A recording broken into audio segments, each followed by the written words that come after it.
The 9,911th meeting of the Security Council is called to order.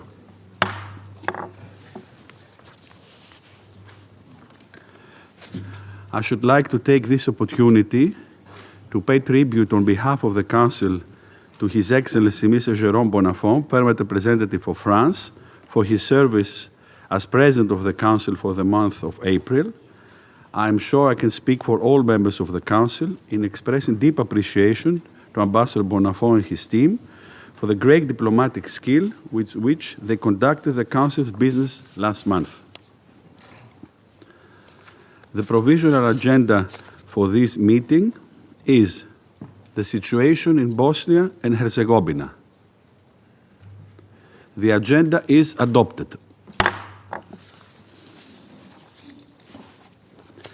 In accordance with Rule 37 of the Council's Provisional Rules of Procedure, I invite the representatives of Bosnia and Herzegovina, Croatia, and Serbia to participate in this meeting.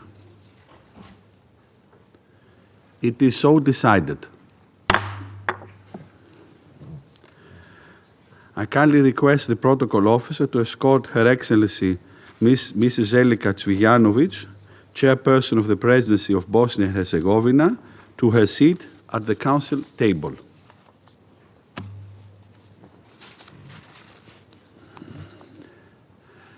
In accordance with Rule 39 of the Council's Provisional Rules of Procedure, I invite Mr. Christian Schmidt, High Representative for Bosnia and Herzegovina, to participate in this meeting.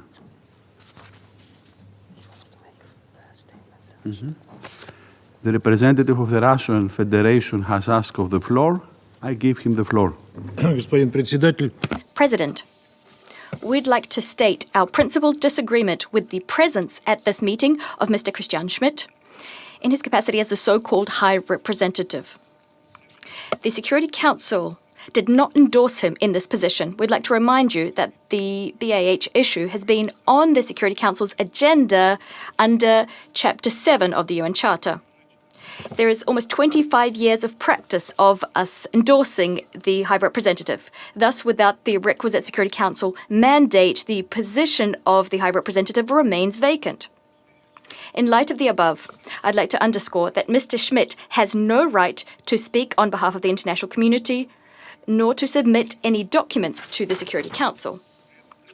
However, the Security Council does have a practice according to which we can listen to briefers in a personal capacity. This is how we're going to construe Mr. Schmidt's presence in the room today.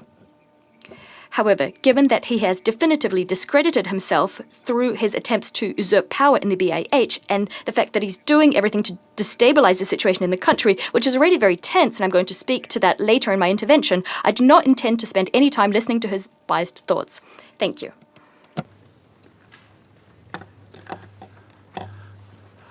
I take note of the remarks of the Permanent Representative of the Russian Federation.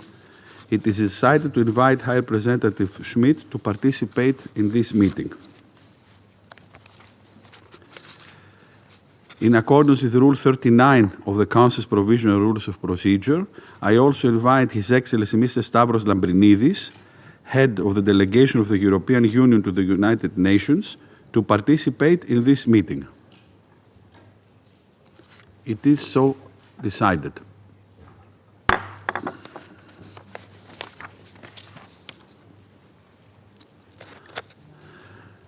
The Security Council will now begin its consideration of item 2 of the agenda. I wish to draw the attention of Council members to document S/2025/24272, letter dated 1st of May 2025, from the Secretary General addressed to the President of the Security Council.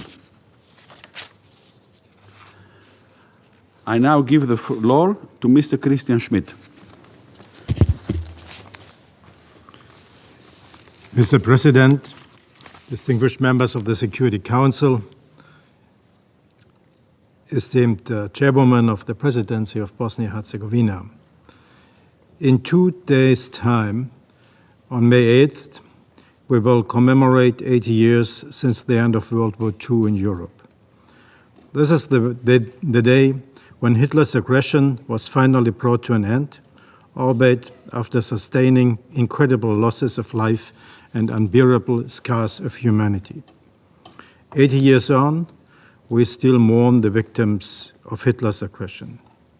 At the same time, these events lead to the conclusion that preventing war and reaching peaceful settlements of conflicts is possible within a rules-based order. This very body, the Security Council of the United Nations, who have the honor to report, by adopting its resolution 1031 on December 1995, is the answer given by those who believed and continue to believe that living in peace and freedom is the first and foremost fundamental right of every human being. Soon after, at the end of May this year, the representatives of NATO countries and the wider international community, as well as the representatives of Bosnia and Herzegovina, Croatia, and Serbia, will get together in Dayton, Ohio, to commemorate the 30th anniversary of the Dayton Peace Agreement, which ended the bloodshed and genocide of 1992 to 1995. The war in Bosnia and Herzegovina brought back old horrors, atrocities, and human agony not seen in Europe since the end of the Second World War. The 1995 Dayton Accords, as a successful reaction to this war, could only be possible on the basis of rules, the Charter of the United Nations, including Chapter 7, and a negotiated settlement paving the way in the region for a common future after the dissolution of Yugoslavia.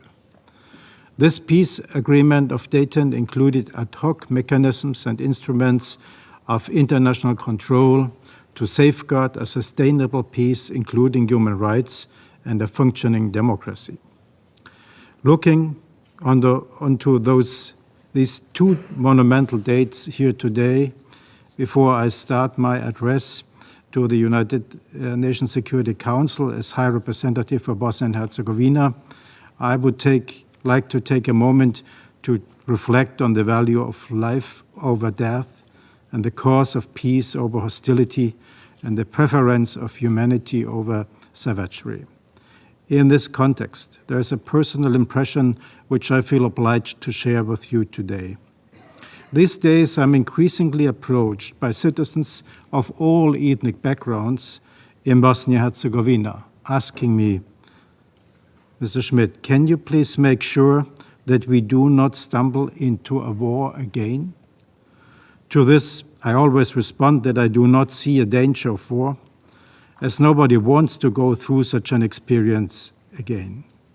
Unfortunately, inflammatory political rhetoric, insults, and the disregarding of the terror and the atrocities that culminated in the genocide of Srebrenica are put into question the political will by some actors to ensuring the continued existence of Bosnia and Herzegovina as a state, as stated in Article 1 of the Constitution, which is Annex 4 of the Dayton General Framework of Peace. I have to add that the international community and the neighboring countries did in reality not follow any such attempts.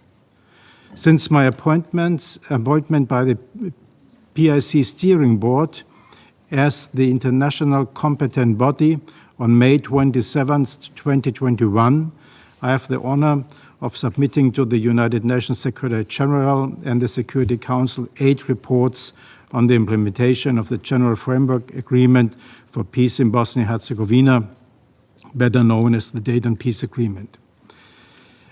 My competence given to the HR, the High Representative by the PIC Steering Board, have been reaffirmed, endorsed, and welcomed in United Nations Security Council Resolutions 1031, 1174, 1247, and others repeatedly. The Dayton Agreement was no ordinary legal document. 30 years after its signing, it remains the basis for the democratic and multi-ethnic structure of Bosnia and Herzegovina. Annex 4, the Constitution of the state, is a very complex document which, would benefit from further democratic development.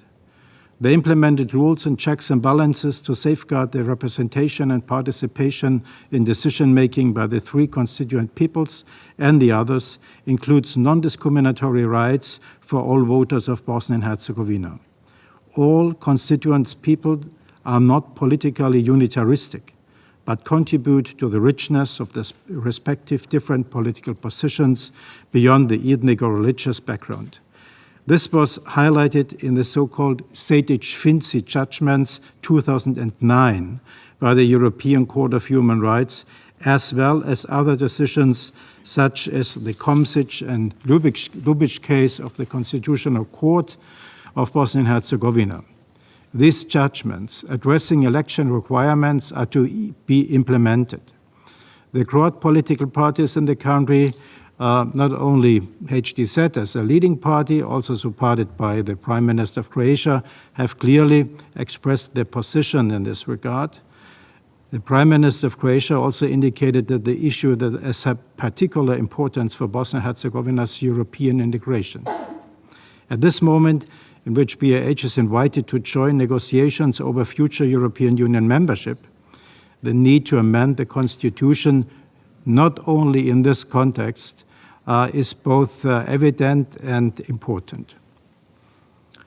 This has to be ensured by the pouvoir constituant of the people and citizens of Bosnia and Herzegovina and their legitimately elected representatives.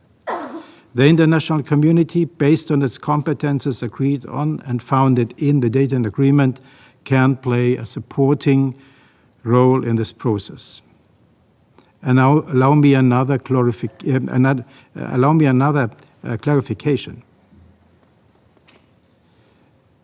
Colonialism has beaten out the hands of those suppressed their individual and collective rights of decision. In Bosnia and Herzegovina, the right of decision is the hands of all, not unilaterally against the international agreed constitution and agreed laws, but by developing and amending them together. The European Union's requirements regarding the necessary adoption of internationally accepted state of law, with the stability of institutions guaranteeing democracy, the rule of law, human rights, and respect for and protection of minorities, as stated in the Copenhagen criteria, describe the path that needs to be followed. The current status of Bosnia and Herzegovina, based on a Chapter 7 authorization of the UN Security Council, could then be finalized. Furthermore, this could create the conditions to deem the mandate of the ad hoc institutions of the Dayton General Framework of Peace going for outfacing. Today, I have to inform you that the conditions for a full implementation of the civilian aspects of the peace agreement in Bosnia and Herzegovina have vastly deteriorated with respect to previous reporting periods. Especially, the first quarter of this year was marked by a significant rise of tensions, which without question amounts to an extraordinary crisis in the country since the signing of the Dayton Agreement.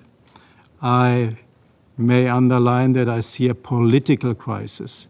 I do not yet have indications for a security crisis. As indicated in my report, this sudden deterioration of the conditions is stemming from the reactions to the first instance verdict of the Court of Bosnia and Herzegovina that convicted President of Republika Srpska entity Milorad Dodik for neglecting acts of institutions ultra vires. In hindsight, the recent actions appear to be a deliberate culmination of policies that had been planned and prepared for a long time and which I regularly pointed out in my previous reports. Thus, the recent development was initiated by merely taking advantage of the opportunity that the verdict offered.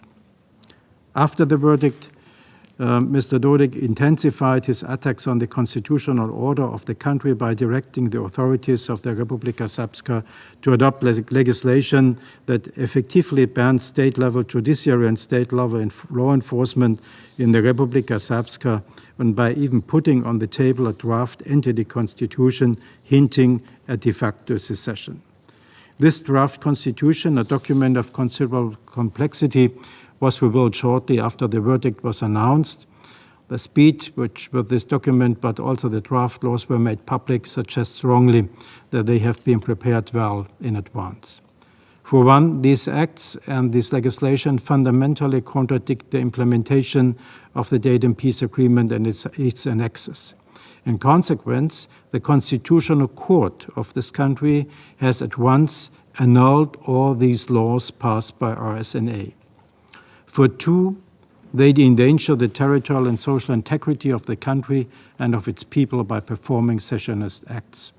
And three, they also create legal and executive insecurity by establishing entity laws and institutions that contradict and compete with state law and competence. It will require institutions created in Dayton, such as the Constitutional Court, to prevent this country from falling apart, and when it comes to safeguarding the functionality of the state, my legal competences as High Representative as well. Consequently, the state-level coalition has been seriously affected. The European Union accession momentum has stalled.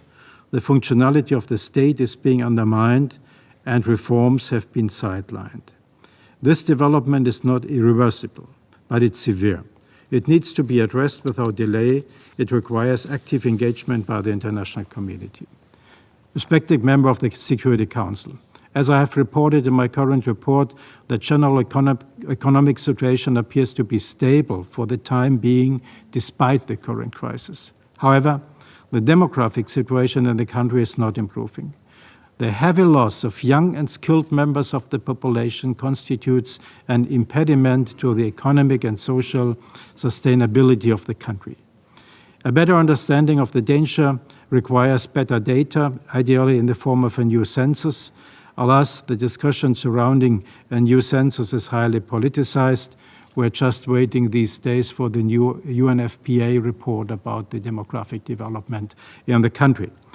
Coupled with unmistakable environmental degradation and recurrent disasters, it is safe to conclude that daily life in Bosnia-Herzegovina is not getting easier.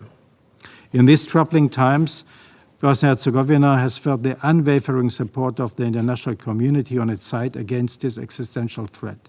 All members of the PIC steering board and a great number of UN members have reacted to these policies by expressing their concerns, urging to stop such disruptive actions, and stressing inter alia their unwavering support to the full implementation of the Dayton Peace Agreement and for the unity and territorial integrity of Bosnia-Herzegovina. It is imperative to continue these efforts. I would also like to express hereby my gratitude to the United Nations Security Council for reaffirming this unequivocally committed to the sovereignty, independence, unity, and territorial integrity of Bosnia-Herzegovina in full accordance with the Dayton Peace Agreement. I regard this statement as a compassionate support for Bosnia-Herzegovina.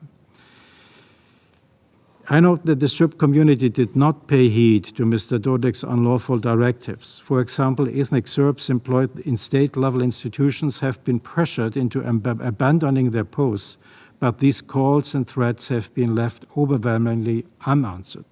Despite the difficult political situation, I also have no doubt about the Serb community's commitment to pursue the European path. It is clearly expressed by the opposition parties, PDP, SDS, and more. The Bosniak community has been able to remain calm despite the tensions and to continue on the path of patient dialogue, also in order to keep the country's European integration on the table. And as for the Croat community, I also notice a continuing pro-European commitment, as well as an increased willingness to engage in inter-ethnic dialogue, including in local disputes. The case of the Central District of Mostar, some details of which are present in my current report, without taking sides constitutes a good example. In this specific case, I would prefer local actors to work out a solution among themselves rather than a solution brought about by the international community. Goodwill exists and needs to be encouraged so that I can overcome the disruptive noise that is spread by some actors. We put our trust in those who remain committed to ensuring a peaceful coexistence in one city, including different boroughs. As I hear Mayor Kodic and the head of municipal council have taken concrete steps for solving the situation in a good manner. Let's wait and see. Let us be clear that people of Bosnia and Herzegovina can and do live together. For the most part, the communities in the country do not support extremism or secessionism. There's an ample evidence for that in daily life, but ethnocentric politics spends too much time on dividing the communities rather than uniting them. We witness the good and the bad developments all at once. Having said that, what is the way forward? I reported previously discrimination remains to be a complex problem encompassing many issues and groups. I therefore renew my call upon political leaders in Bosnia and Herzegovina to launch comprehensive constitutional and legal reforms to tackle this problem. Whilst the constitutional framework has to be improved, past attempts have shown the sensitivity of the matter. It is important to keep in mind that Bosnia and Herzegovina is a state of 3 constituent peoples, representatives of others and all citizens, and the protection given to all has to be safeguarded while remaining discrimination from the current constitutional framework. Such a constitutional reform process should also be aimed to address the European Commission's 14 key priorities. Needless to say, there is considerable amount of overlap between the 14 key priorities and the 5+2 agenda objectives, which are the basis of my engagement by decision of the Peace Implementation Council. The rule of law and retrenchment of rule of law is one of the most important issues. Therefore, I take this opportunity to reiterate that the way forward also requires acknowledging that Dayton and the European Union reform agenda are mutually reinforcing. The task of amending the Constitution in a way that is fully compatible with EU norms is by no means easy. I suggest that all those interested in ensuring a bright and prosperous future for Bosnia and Herzegovina organize a conference on these issues. The issue of state property in Bosnia and Herzegovina remains unsolved. This issue continues to represent a significant barrier to the country's economic development. Considering the challenges caused by the current lack of a state-level legislation on the matter, there is a need for the international community to remain engaged. As part of 5+2 agenda, I also follow my obligation to initiate a facilitation process. Thus, the challenges faced by Bosnia and Herzegovina are complex and varied, but let us be clear, the extraordinary crisis Bosnia and Herzegovina is currently facing is the result of severe attacks by some in political responsible against the Dayton Peace Agreement, encompassing the constitutional legal order of BOH, and has nothing to do with the Dayton Peace Agreement itself. It puts on it the misinterpretation of Dayton. Dayton is to be developed democratically and discussed, but not put into question. Everybody in Bosnia and Herzegovina must understand that no individual stands above the law. On the contrary, everybody has to respect the rule of law. Distinct members of the Executive Council, to conclude, Bosnia and Herzegovina is facing difficult times. Nobody would have expected 30 years ago that the international community is needed as much today as it is.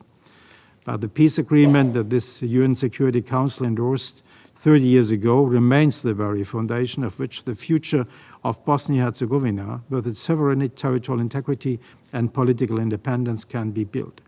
Reopening or redefining the peace agreement challenges the basis for peace and prosperity in Bosnia and Herzegovina. This does not mean that we should not talk about necessary amendments and adoptions of this constitution. The way forward includes counter threats and attacks to its very foundation, but also implementing meaningful reforms, including in the context of the country's European integration. It is about strengthening institutional stability and functionality of the state and continuing to reinforce election integrity in view of the country's general elections in 2026. There should be a focus on. The High Rep, as an international ad hoc institution, has never intended to be permanent. But Bosnia and Herzegovina's aspirations for European integration will, for the foreseeable future, be built on the Dayton system as the foundation for its constitutional order, as a fully reorganized subject of international law in legal continuation of the Republic of Bosnia-Herzegovina. There are no other international subjects of international law in Bosnia-Herzegovina as the state. However, it must be made clear that eventually the international community cannot determine the future of the country. The impulses and the directions must come from the domestic level. I, therefore, call on the public leaders through the country to continue their pursuit to full European integration, implement reforms, and build a well-governed democratic society that provides prosperity for the current and future generations. The international community should continue giving its support and assistance to help the country and the people of Bosnia-Herzegovina to shape their future and to give reassurance that people in this country are not forgotten.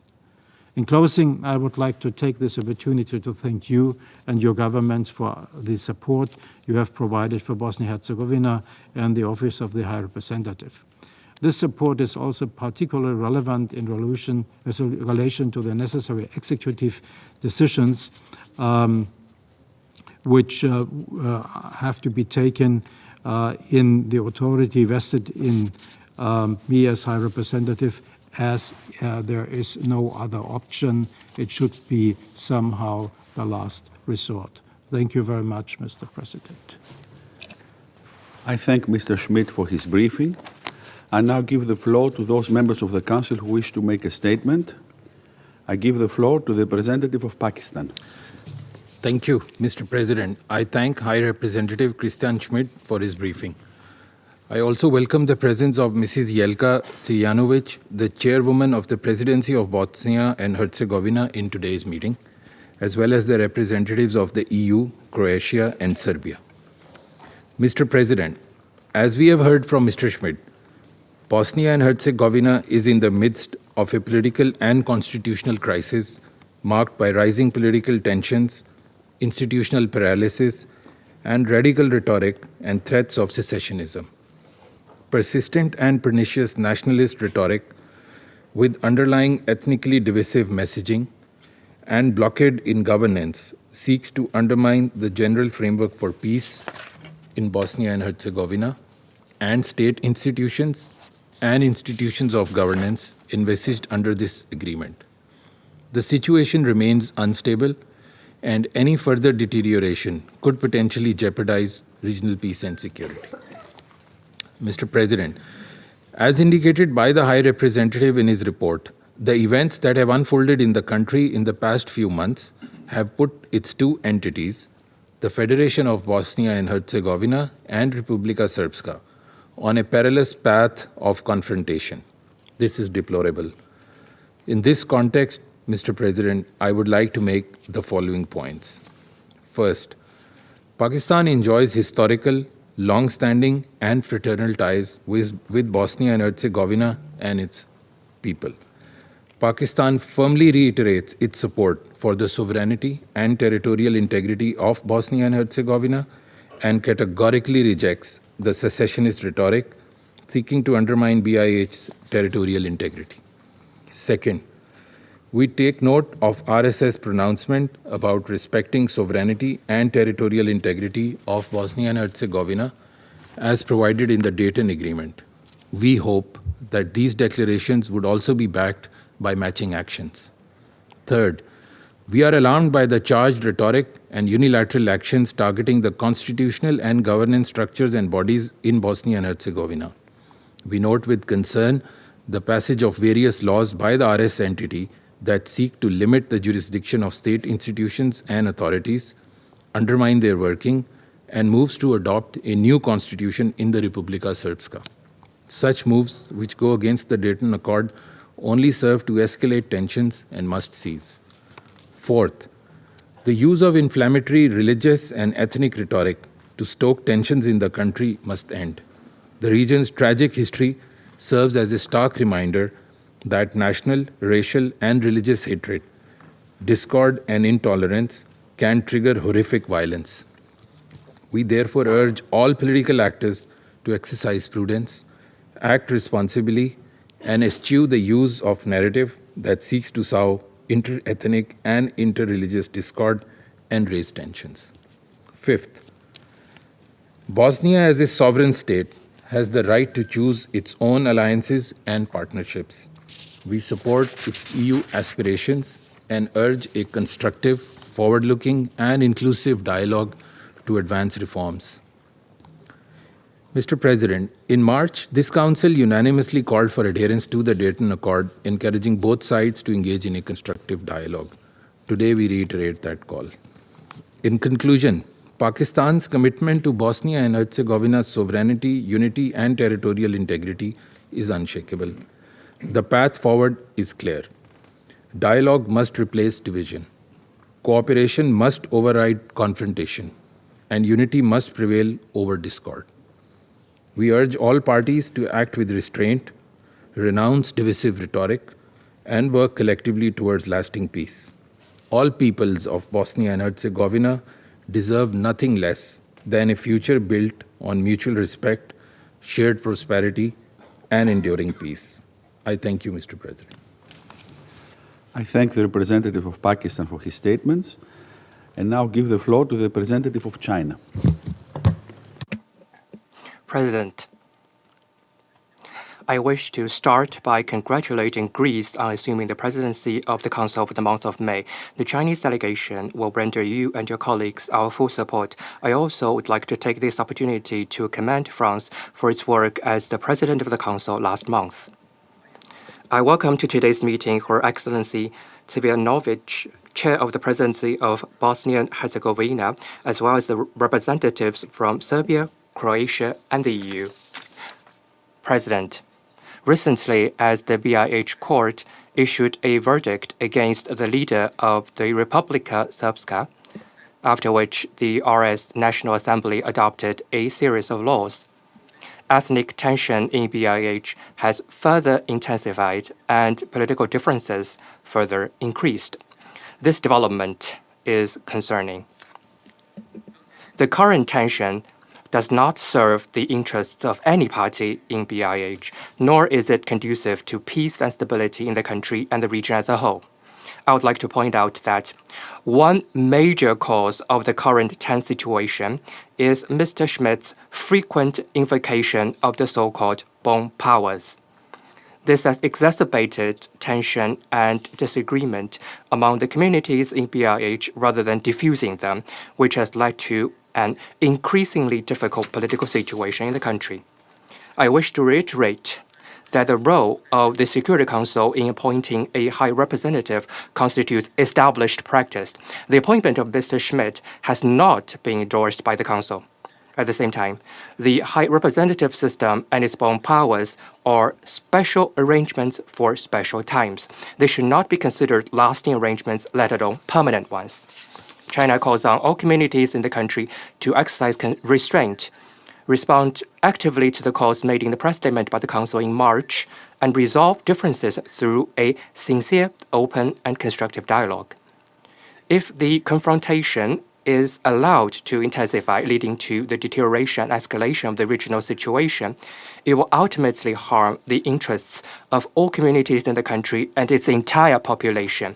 The international community should adopt a fair, balanced, and prudent approach, create favorable conditions for all the communities in the country to resolve disputes, and refrain from interfering in its internal affairs and taking sides, or even imposing unilateral sanctions. President, China's position on the question of BIH is consistent and clear. Respect its state sovereignty, independence, and territorial integrity, and the dependent choice of its people for the future of the country. As a sovereign state, BIH's internal affairs should be ultimately managed by its people independently. The three ethnic groups in the country should aim to promote its national development and the well-being of its people, stay committed to constructive dialogue, and work together to maintain political and social stability of the country. China supports all efforts conducive to maintaining the peace and stability of BIH and commends the constructive roles played by Serbia, Croatia, and other regional countries in this regard. We hope that when implementing its mandate, the EU force in BIH fully heeds the views of all communities in the country and respect their views. China will remain committed to developing friendly relations with all communities in the country and playing a constructive role in safeguarding the peace and stability of BIH and the tranquility of the region. Thank you, President. I thank the representative of China for his statements. And now I give the floor to the permanent representative of the Russian Federation.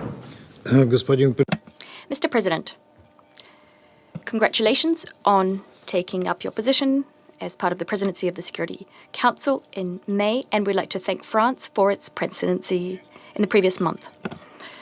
We welcome the participation of Ms. Jelka Tsvijanovic, chairperson of the presidency, who's participating in this meeting.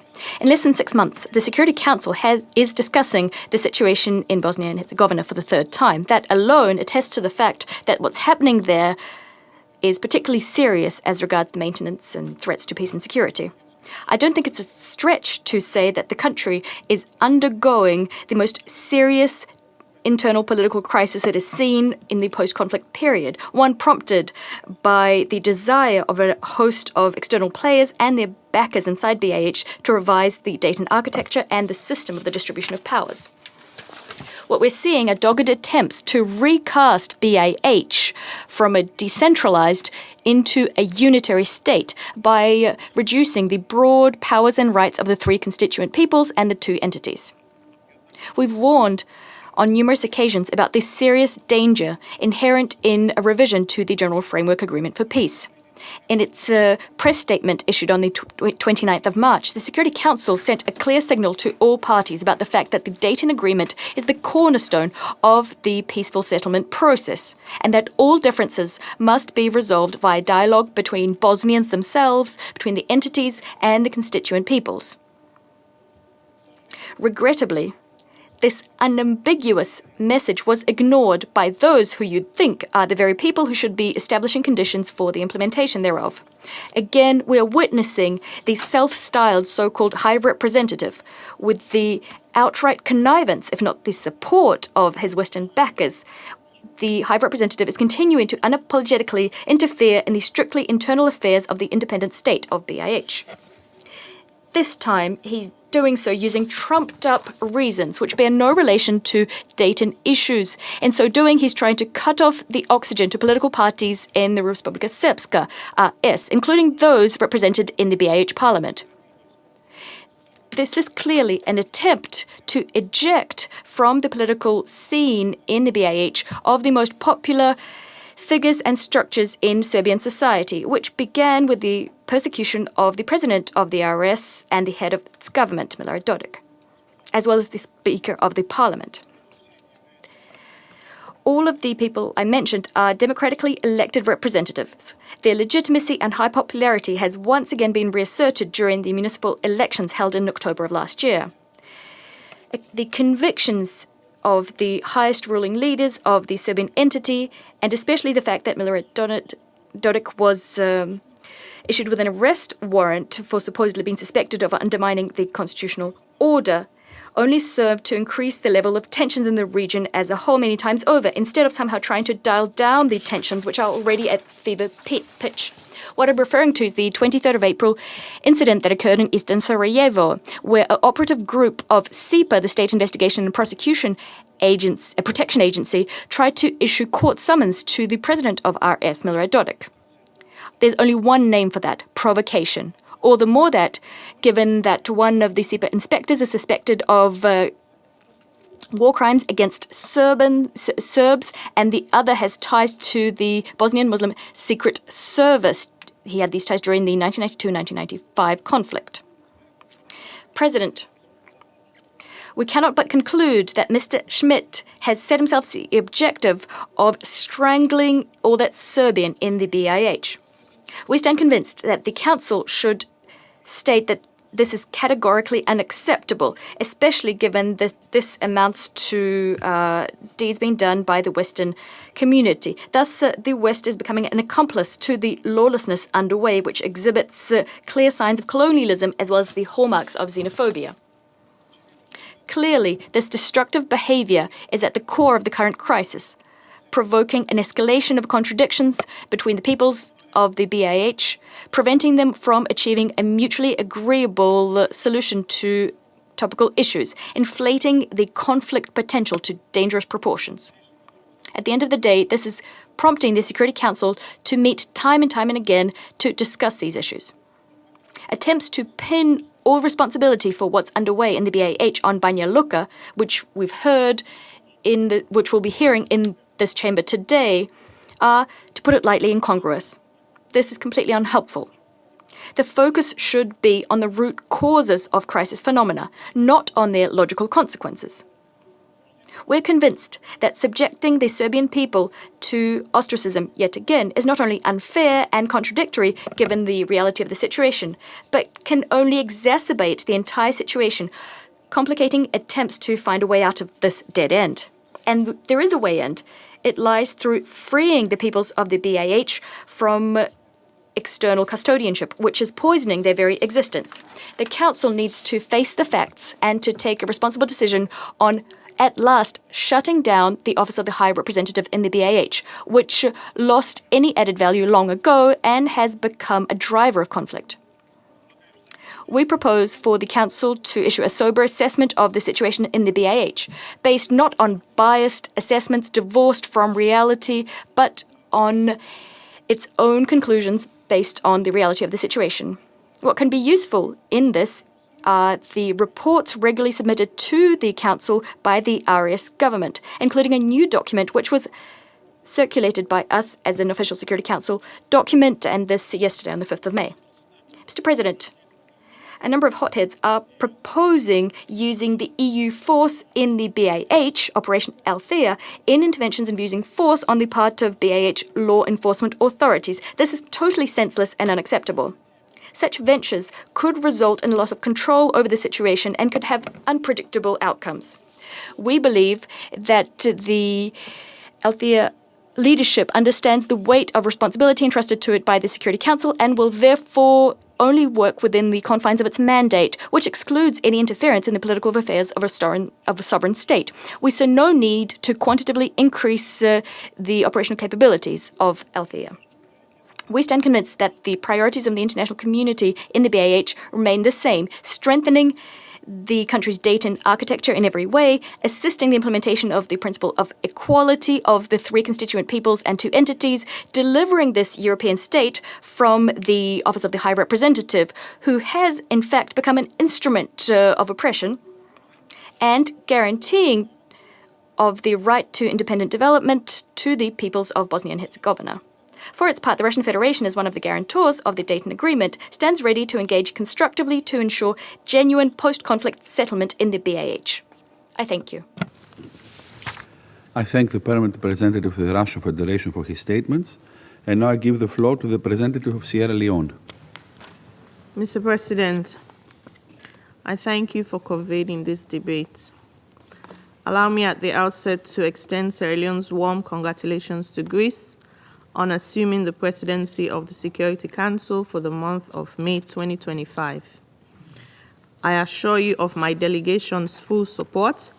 I also congratulate the delegation of France for its effective stewardship during its presidency in April.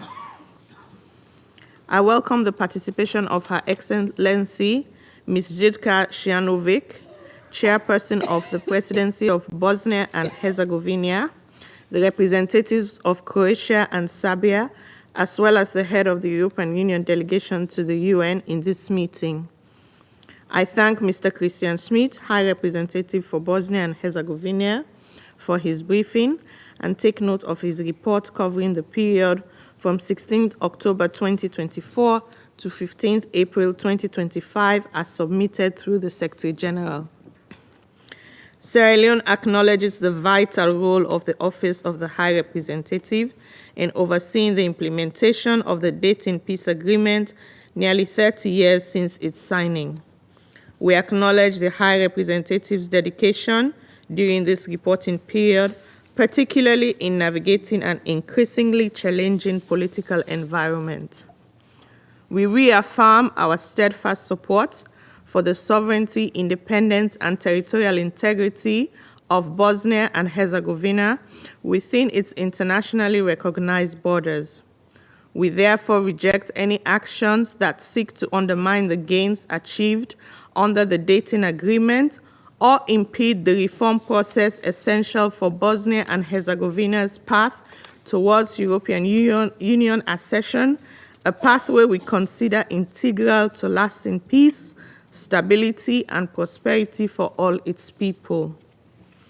We remain deeply concerned by the rising trend of ethical motivated political dissent and the escalation of divisive rhetoric into actions that threaten to unravel the Dayton framework.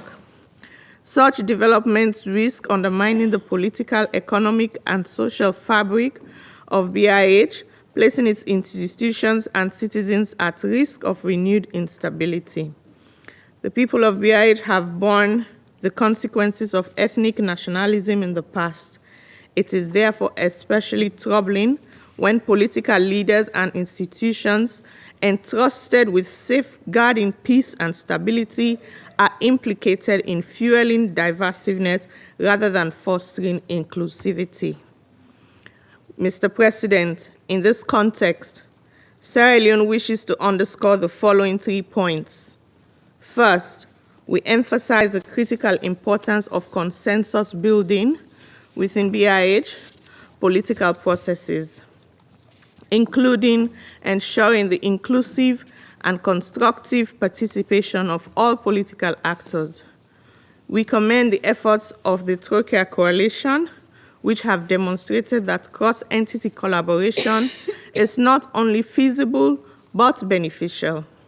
This spirit of cooperation should be nurtured and expanded, particularly in advancing necessary reforms under the 5+2 agenda and in support of EU accession negotiations. We recognize the complexity and diversity of BIH's political landscape.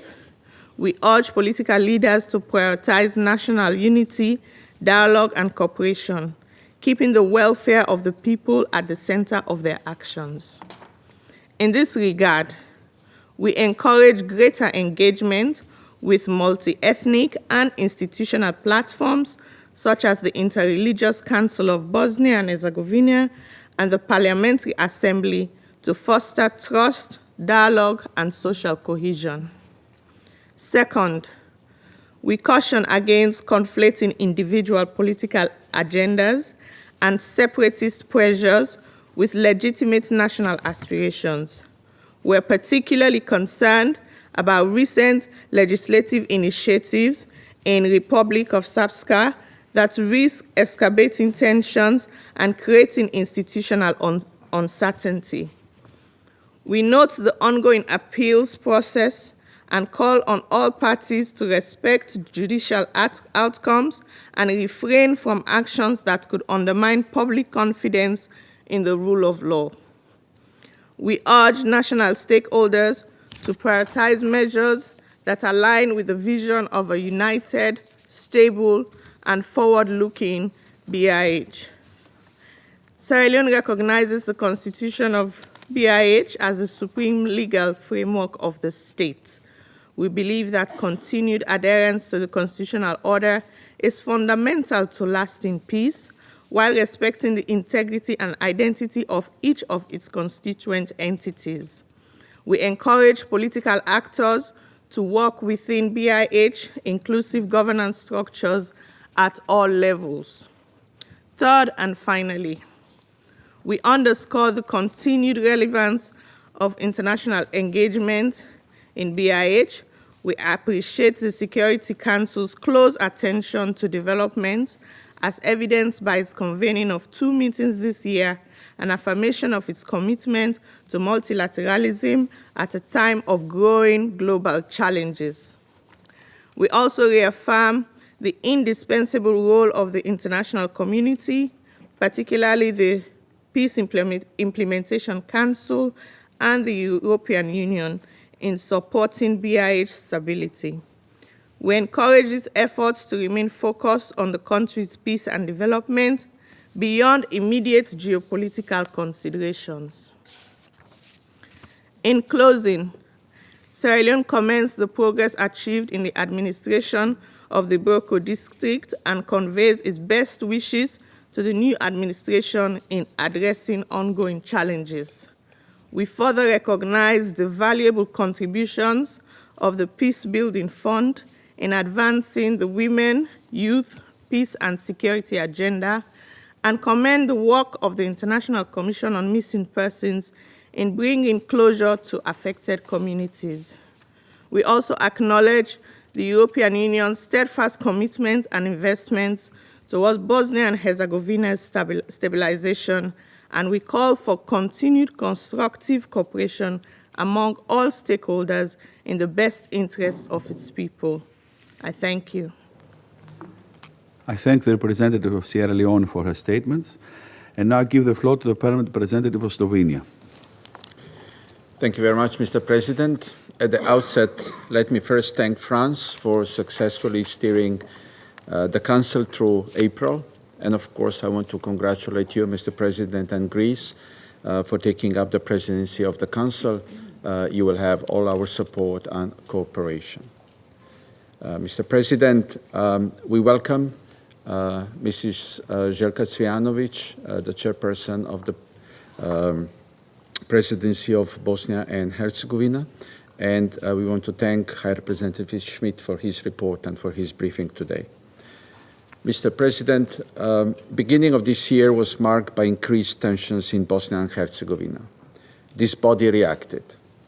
We held 2 closed sessions on Bosnia and Herzegovina, culminating in the unanimous approval of the press statements. Let me re-emphasize the united message of this Council to the leaders in Bosnia and Herzegovina.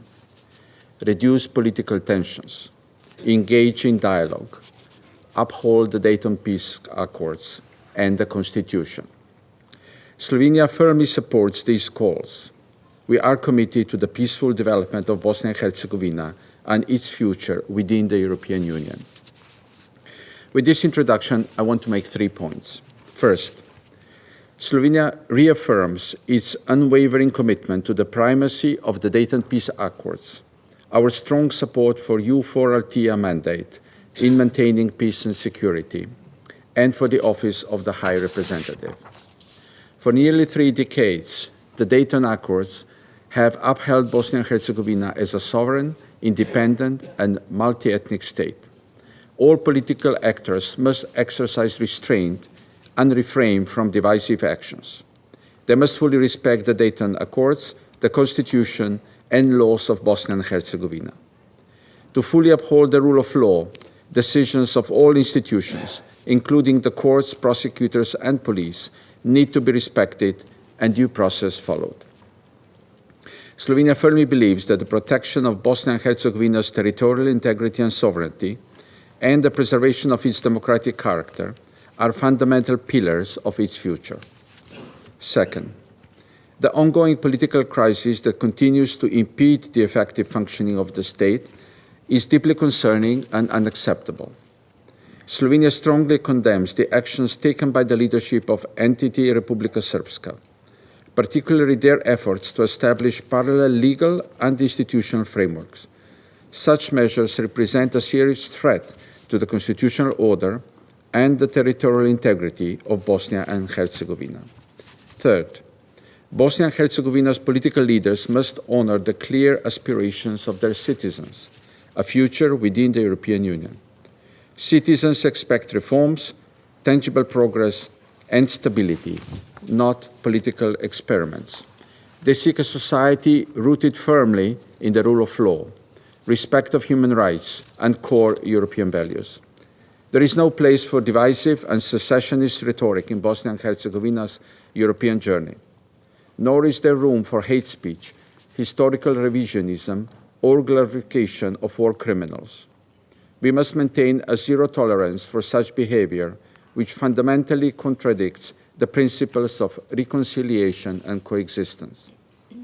This year's 30th anniversary of the Srebrenica genocide is a stark reminder of the devastating consequences that can arise from hatred.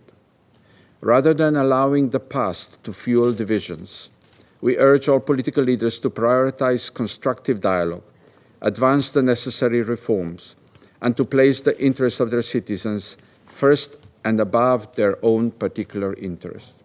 So, Mr. President, Slovenia will continue to support and assist Bosnia and Herzegovina on its path toward European Union membership. By doing so, we are investing not only in Bosnia and Herzegovina's success, but also in the security, prosperity, and unity of the entire European continent. And to Bosnia and Herzegovina, your commitment to the European Union is seen as a strategic investment in the peaceful and prosperous future of Europe. Thank you. I thank the permanent representative of Slovenia for his statements, and now I give the floor to the representative of the United Kingdom. Thank you very much, Mr. President. I welcome the High Representative and thank him for his briefing. I'd also like to welcome the Bosnia and Herzegovina representatives in the chamber today. It's an honour to be back, Mr. President, in the Security Council and to see some familiar colleagues. I'm here today in my new capacity as the United Kingdom Special Envoy for the Western Balkans. I'm also here to show our support for the state of Bosnia and Herzegovina, for her institutions, and for the High Representative. And my Foreign Secretary is today visiting Bosnia and Herzegovina. Mr. President, as other people have said, it is an important year for anniversaries. The 80th anniversary of the end of the Second World War and the founding of the United Nations, the 50th anniversary of the Helsinki Final Act, which enjoins us to take heed about non-interference across borders, and above all, for these purposes, the 30th anniversary not only of Srebrenica, but also of the Dayton Peace Agreement itself. But in fact, Mr. President, Bosnia has been on the agenda of this Council since the early 1990s, and at times it has been the most serious issue that the Council has had to deal with. Dayton, Mr. President, is one of the successes of this Council, and because of that, the Council enshrined the Dayton Peace Agreement in a Chapter 7 Security Council Resolution 1031. This represented hard work by UNSC members over many, many years. It is unusual, as the High Rep and other speakers have said. It enshrined some very unusual civilian interventionist elements, but it stopped a war. And it's worth recalling, Mr. President, that at the time, that war was the worst Europe had seen since the end of the Second World War. It isn't colonialism for the Council to take an interest. It isn't colonialism for us to help Bosnia and Herzegovina along her path. As the High Representative said, the state of Bosnia and Herzegovina can evolve democratically. This itself is written down in Dayton. And with the successive conferences on peace that we've had, held by the Peace Implementation Council, held by the Steering Board, the outcome of those conferences has been endorsed variously over the years by this Council. It is all our fervent hope, Mr. President, that one day Bosnia and Herzegovina will be able to graduate from the Council's attentions and take its place as a normal and full member of Europe. The Dayton Peace Agreement mandates one state, two entities, and three constituent peoples. The High Representative is also mandated by Dayton as the final authority on the civilian implementation of the peace agreement. The powers that he is using have been backed by the Security Council. It's not a one-off. They have been successively backed by the Security Council. And I want to stress that, Mr. President. I also want to stress that the High Representative himself, under Dayton, is chosen by the Peace Implementation Council Steering Board. He isn't chosen by the Security Council, though the Security Council's interest has been evoked from time to time, but not universally. And I want to set that straight. It is open to people who have left the steering board and hence not had an opportunity to share in the selection of the High Representative to return to the steering board. Mr. President, the cause of Bosnia and Herzegovina remains critical to the issue of stability and security in Europe. The United Kingdom has great pleasure in cooperating with the European Union, with the US and others. This autumn we will chair the Berlin process, which emphasizes regional cooperation among the Western Balkans countries themselves. And I want to take a moment to salute EUFOR, who is executing its Chapter 7 mandate to maintain a secure and safe environment. I agree that it does not have executive authority, but to pretend that it does is a mischaracterization of its role. EUFOR is there to support the state institutions of Bosnia and Herzegovina and maintain safety and security for Bosnia and Herzegovina's citizens. And it's clear, Mr. President, and we've heard today, that those citizens want better relations with the European Union. They want Euro-Atlantic integration. We heard particularly from the representatives of Pakistan and Sierra Leone of their very strong support for the territorial integrity, sovereignty and independence of Bosnia and Herzegovina. And I think all speakers in the Council want to uphold that. But it bears repeating that there is one threat to that today, and it lies in the person of the RS entity president, Milorad Dodik. His secessionist moves, his introduction of unconstitutional laws, the threats to adopt a new anti-Dayton constitution represent direct threats to that sovereignty, territorial integrity and independence, as well as to the aspirations of the Bosnian people. What Bosnia and Herzegovina needs, Mr. President, is more pluralist politics.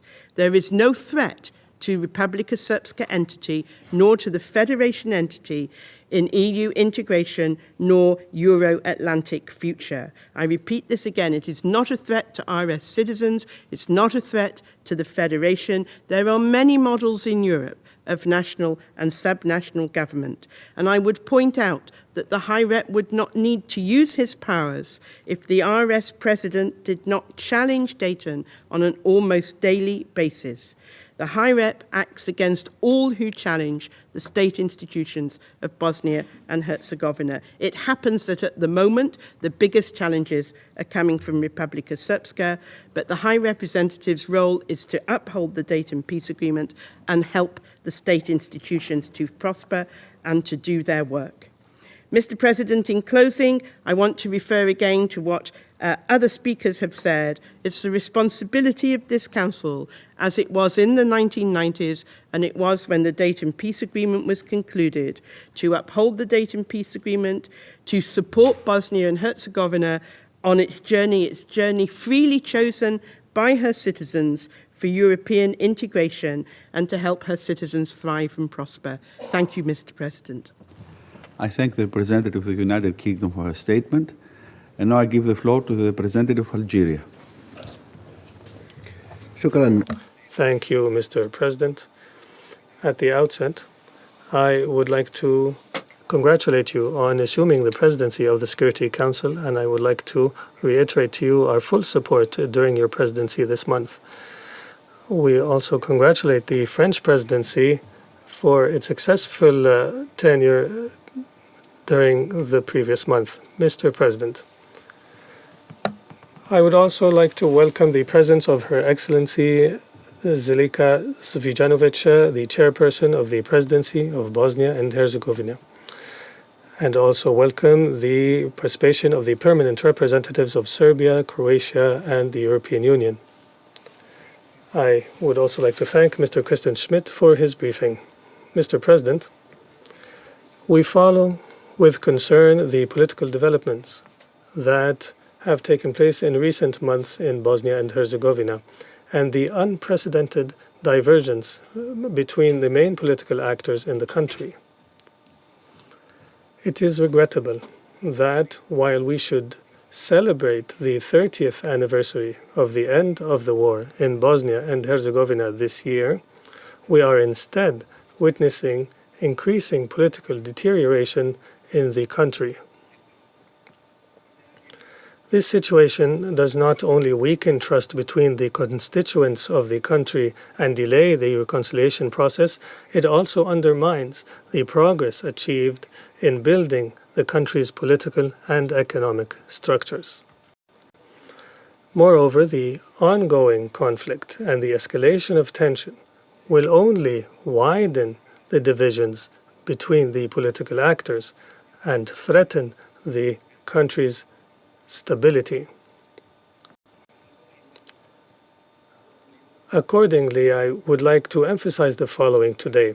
First, it is important to adhere to the Dayton Peace Agreement and to abide strictly by its provisions as the primary consensus-based foundation for Bosnia and Herzegovina. Therefore, we reiterate our call to all political parties to respect this agreement and its annexes and to seize the balance that it offers in order to secure a better future for the people of Bosnia and Herzegovina. Second, political differences and tensions must not in any way undermine the democratic process or threaten the stability of Bosnia and Herzegovina or its constitutional and institutional order. Therefore, we encourage everyone to uphold the virtue of constructive dialogue and use all available means to promote inclusiveness and convergence rather than a political stalemate and to choose consensus over disagreement. In conclusion, we encourage all political actors to focus their efforts on development in Bosnia and Herzegovina, the development to which all Bosnians, Croats, and Serbs aspire to, and to avoid any course of action that could divide or threaten the unity of the country. In this regard, Algeria reaffirms once again its full support for the sovereignty, independence, and territorial integrity of Bosnia and Herzegovina in accordance with the purposes and principles of the UN Charter and international law and in conformity with the provisions of the Dayton Peace Agreement. Thank you, Mr. President. I thank the representative of Algeria for his statements and now give the floor to the permanent representative of Denmark. Thank you, Mr. President, and congratulations once again for assuming the presidency and to France for a successful presidency in April. I would like to thank the High Representative of Bosnia and Herzegovina, Mr. Christian Schmidt, for his latest report and for participation today. I would also like to welcome at today's meeting the Chair of the Presidency of Bosnia and Herzegovina, Madame Jovanovic, as well as a representative of Croatia, Serbia, and the European Union. Mr. President, as we've heard several times today, 2025 marks 30 years since the signing of the Dayton Peace Agreement that ended the horrific war in Bosnia and Herzegovina. Dayton laid out the foundation for peace, stability, and progress. This year's anniversary should be seized to reflect on past achievements and to look forward on how to accelerate progress. Unfortunately, in recent months, we have witnessed a significant rise of tensions stemming from rhetoric and actions by Republika Srpska entity authorities and the unfolding of a political and constitutional crisis. Denmark is deeply concerned about these developments. Mr. President, all actors must ensure full compliance with and implementation of the Dayton Peace Agreement, as well as respect the independence of the judiciary. We are deeply concerned about recent months' secessionist rhetoric and actions taken in Republika Srpska under the leadership of Mr. Dodik. These actions run counter to the Dayton Agreement. We condemn these actions as they pose a clear threat to the constitutional framework and integrity of Bosnia and Herzegovina. These actions threaten the functioning of central state institutions, which is key for stability and progress. Such actions are not only provocative, but also dangerous, as they risk jeopardizing the stability in the broader region. Denmark remains committed to Bosnia and Herzegovina's sovereignty and territorial integrity as a single and united country with its multi-ethnic character. It should be clear that the Dayton Agreement does not give the right to entities to secede. Any such attempts are thus completely unacceptable. Mr. President, upholding the Dayton Agreement also means safeguarding the institutions deriving from it. These institutions and mechanisms have ensured stability and progress for the past 3 decades. Denmark fully supports the work and efforts of the High Representative and his office, whose role and decisions must be respected in order to implement the civilian part of the peace agreement. As we have heard, the High Representative had been legitimately appointed by the Steering Board of the Peace Implementation Council in accordance with established procedures. We look forward to the day when international supervision is no longer needed, but we're not there yet. Mr. President, the security situation currently remains calm. We commend EU4 Althea for its presence and vital role in upholding peace and ensuring a safe environment. We urge all actors to refrain from any provocative rhetoric or actions that could escalate tensions. Focus should be on what unites and benefits the citizens of the country. Among these are the aspirations of joining the European Union, an aspiration shared by all parties in Bosnia and Herzegovina. Denmark, too, is committed to this. We therefore encourage leaders to step up the pace of reforms and make use of the opportunity granted by the March 2024 decision to open EU accession negotiations once the conditions have been met. We regret recent actions that run counter to these efforts, including shrinking the space for civil society organizations, media, and opposition politicians in Republika Srpska. Before ending, I would like to pay tribute to the victims and survivors of the Srebrenica genocide, where approximately 8,000 men and boys were systematically murdered. The 30-year anniversary is coming up in only 2 months. We, the international community, have a shared responsibility to preserve the memory of those atrocities, to ensure that we learn from them so it never happens again. The 30-year anniversary should be used to promote reconciliation and reaffirm our commitment to truth and justice. Denmark stands with the people of Bosnia and Herzegovina as they work to build a peaceful, stable, and prosperous country. I thank you.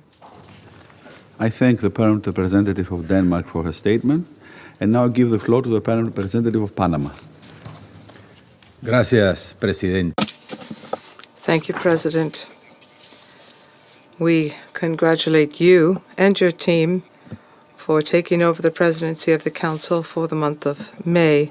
We are convinced that your broad diplomatic experience will guarantee success. We also congratulate France for the successful presidency of the Council last month. My delegation welcomes Her Excellency Ms. Željka Sivanović, Chairperson of the Presidency of Bosnia and Herzegovina, as well as the delegations from the European Union, Serbia, and Croatia. We welcome the introduction of the 67th report by the High Representative for the implementation of the peace agreements for Bosnia and Herzegovina. Firstly, it is important to recognize that while obvious challenges persist, we cannot ignore significant achievements for Bosnia and Herzegovina in terms of long-term stabilization over the past 30 years. This is thanks to political dialogue and the framework established by the Dayton Agreements. And it is precisely because of those achievements that it is urgent for us to express our great concern at the escalation of tensions in the country resulting from recent political events which could undermine institutional and democratic stability in the country. Among the most alarming events are the attempts at institutional fragmentation by promoting a constitution which is separatist in nature, the conviction of the president of Republika Srpska for flouting decisions by the High Representative, and the adoption of laws which could restrict the freedom of expression and limit the work of organizations, civil society organizations. The implementation of Annex 7 of the Dayton Accord also continues to face challenges. According to the 2022 report by the Ministry of Human Rights and Refugees in Bosnia and Herzegovina, adopted in May 2024, more than 91,000 people remain displaced within the country. In turn, data from the UN High Commissioner for Refugees indicate that some 17,000 refugees from Bosnia and Herzegovina remain abroad. Moreover, the case of a woman of Serbian origin who is 70 years old and was a victim of aggression in December 2024 after her return shows that there are persistent challenges in terms of security for minorities who have decided to return to their places of origin. Beyond these figures, Panama also expresses its concern at the lack of updated information on these individuals. This merely limits any possible national response. Mr. President, special emphasis must be placed on the following. Panama categorically rejects any form of genocide denial or glorification of war criminals, because these actions violate our principles, the United Nations Charter, justice, and are an affront to humanity. More specifically, we reject the declarations, the statements made by the mayor of Vlasenica in Republika Srpska, who unfortunately in March of this year publicly condemned individuals for atrocious crimes through international tribunals. These recent events have shed light on a dangerous resurgence of divisive narratives, both ethnic and political, which put in jeopardy important and considerable progress made in recent decades towards peace and reconciliation. With this complex backdrop, as this Council has done through a press communique just a little over a month ago, Panama would call for constructive dialogue among all parties. It is imperative to avoid greater fragmentation of the social fabric. All parties must overcome their differences and prioritize peace and the collective well-being of the entire population by strictly applying the Dayton Accords and the relevant resolutions of this Security Council. We firmly believe that the rule of law, constitutional order, sovereignty, and territorial integrity must be safeguarded as essential pillars for stability and sustained peace in the country. At the same time, Panama reiterates its conviction that regional organizations must play a central role in promoting peace, stability, and development within their respective regions. With that said, Panama will continue to watch closely progress in Bosnia and Herzegovina as it on its path towards European integration. On this process, while we welcome the participation of Bosnia and Herzegovina in the growth plan for the Western Balkans, we underscore the urgent need to conclude the reform agenda. In this context, we trust that the differences between the different communities within Bosnia and Herzegovina can be overcome through constructive dialogue supported by the European Union within the framework of the Dayton Peace Agreements. While we understand the concerns which may arise given the overarching faculties of the High Representative, we would call on all political actors to further cooperation and to pursue channels for dialogue and to work constructively to work towards lasting peace. And the High Representative himself made this appeal today to all political actors and called on them to resume dialogue, to work constructively towards lasting peace. Thank you. I thank the Permanent Representative of Panama for his statement, and now I give the floor to the Permanent Representative of the Republic of Korea. Thank you, Mr. President. At the outset, we would like to commend France for its successful steering of the presidency last month and wish Greece success as it assumes the presidency this month. I thank High Representative Schmidt for his informative briefing. The Republic of Korea continues to support his valuable efforts to ensure the implementation of the Dayton Peace Agreement. My delegation also welcomes the participation of Bosnia and Herzegovina's chairperson of the presidency. Mr. President, this year marks the 30th anniversary of the Dayton Peace Agreement, which ended the conflict and laid the foundation for peace and coexistence in Bosnia and Herzegovina. While progress has been made, the journey toward a lasting peace remains incomplete. This is why the Security Council, in its press statement last March, expressed concern over recent developments and urged all political actors to engage in sincere and constructive dialogue. Against this backdrop, my delegation makes the following points. First, the Republic of Korea firmly supports the sovereignty and territorial integrity of Bosnia and Herzegovina. Commitment to its unity as a sovereign state is a core principle of the Dayton Agreement, as explicitly stated in Article 1. The agreement itself is a product of international efforts to end the country's past tragedies. All parties must return to fundamental principles and the spirit of the Dayton Agreement and refrain from unilateral actions or rhetoric that undermine Bosnia and Herzegovina's statehood, sovereignty, and territorial integrity.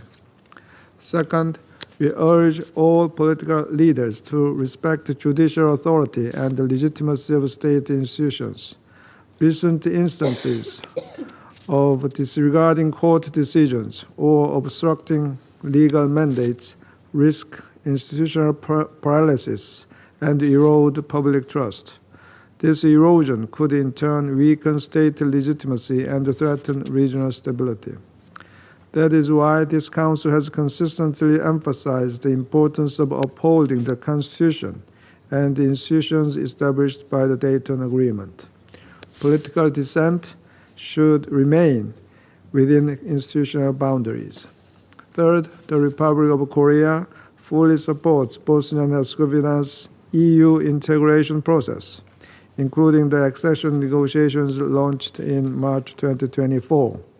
We call on all constituent communities to cooperate constructively and refrain from political boycotts or legislative obstruction that would hinder reform. The EU path chosen by the people should not be compromised by short-term partisan interest. Fourth, we reaffirm our strong support for EUFOR Althea, a pillar of regional stability. Amid rising tensions between state and entity-level institutions, EUFOR plays a vital role in maintaining a safe and secure environment under Chapter 7 of the UN Charter.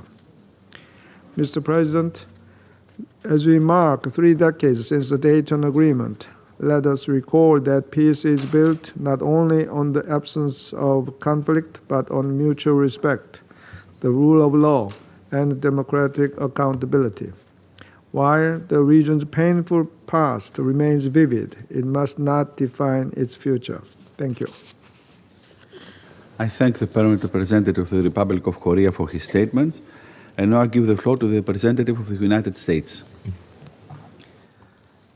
Thank you, Mr. President. And thank you, High Representative Schmidt, for briefing us today and for your most recent report. I also welcome the participation of the chairperson of the presidency of Bosnia and Herzegovina. Mr. President, I will be brief. The United States remains committed to stability in Bosnia and Herzegovina and to the Dayton Peace Agreement. We've watched recent events in Bosnia and Herzegovina with concern. We urge political leaders to de-escalate and avoid actions that could increase instability or violence in Bosnia and Herzegovina, and to engage in constructive dialogue that leads to greater stability. The United States firmly opposes secession and destabilizing rhetoric. And has been echoed around this table, we support Bosnia and Herzegovina's sovereignty, territorial integrity, and multi-ethnic character. Rooted in the Dayton Peace Accords, we welcome the contribution EU4's Operation Althea makes to a safe and secure environment in Bosnia and Herzegovina. We recognize the importance of the Office of the High Representative in supporting implementation of the civilian aspects of the Dayton Peace Accord. The Dayton Peace Agreement. The United States supports Bosnia and Herzegovina as it works to secure the future of all its citizens. Every member of this council should support Bosnia Herzegovina achieving the same. Thank you, Mr. President. I thank the representative of the United States for his statements, and now I give the floor to the representative of Guyana. Thank you, Mr. President.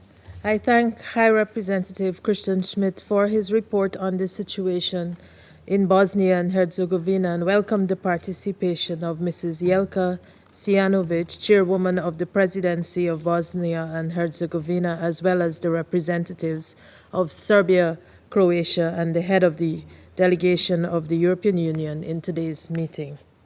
Mr. President, Guyana is concerned about the troubling developments in Bosnia and Herzegovina during the reporting period. Rising tensions in the political landscape and lack of progress in the implementation of the 5+2 agenda and the European Union accession process have created an extraordinary crisis that demands urgent attention. As the people of Bosnia and Herzegovina prepare to mark the 30th anniversary of the signing of the Dayton Peace Agreement later this year, we call on the leaders to recommit to the path of peace and to work together to rebuild trust and understanding. The Dayton Peace Agreement continues to provide a solid framework for reconciliation, peace and stability in Bosnia and Herzegovina, and we encourage enhanced support for the ongoing efforts to achieve lasting peace and stability. With this in mind, Guyana would like to underscore the following messages.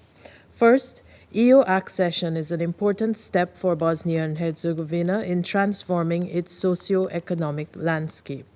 We have taken note of the stalled momentum since the European Union's decision in March 2024 to open accession negotiations with Bosnia and Herzegovina and encourage continued collaboration towards achieving this goal. Second, Mr. Schmidt's report highlights the low participation of women at different levels of government, as well as their low representation in the labor market. Guyana stresses that women's equal participation and leadership in political and public life are essential to achieving the Sustainable Development Goals by 2030. Through increased participation of women, decisions are more likely to be inclusive, comprehensive, and sustainable. We therefore encourage the relevant authorities to take effective action to align legislation across the country with gender equality and to ensure more balanced political participation and power sharing between men and women at all levels of political and public life in Bosnia and Herzegovina. Third, the challenges faced by young people in Bosnia and Herzegovina must be addressed, including limited opportunities for advancement and other challenges that are driving youth dissatisfaction and high emigration rates. To unlock the full potential of the youth population, they must be empowered to participate in the decision-making processes and contribute meaningfully to the society. We welcome the ongoing efforts to implement the Youth Peace and Security programs with the support of the UN Secretary-General's Peacebuilding Fund. Finally, as a multi-ethnic society, Guyana embraces inclusivity and the full participation of all ethnic groups in the national development process. We underscore the importance of upholding the provisions of the General Framework Agreement for Peace and urge all relevant stakeholders to act in accordance with the provisions contained therein.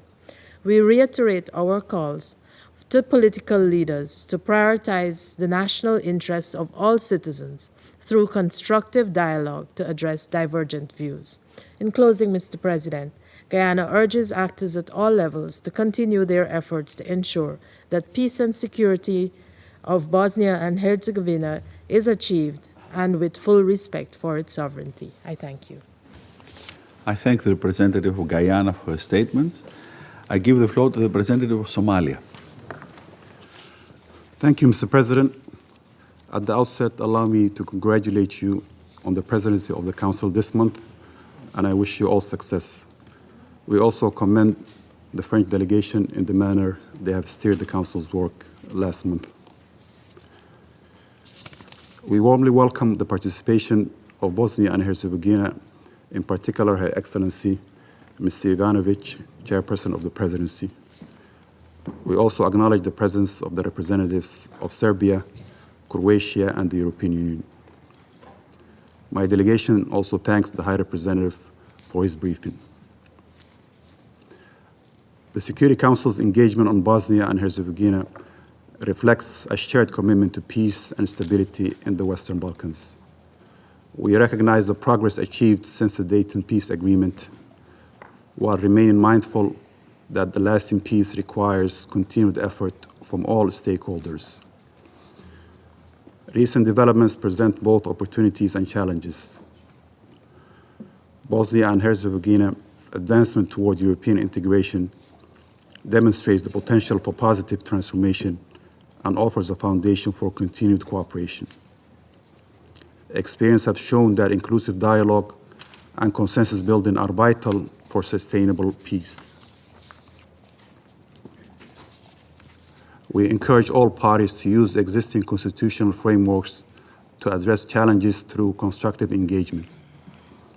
The extension of the EU-led stabilization force mandate signals ongoing international support.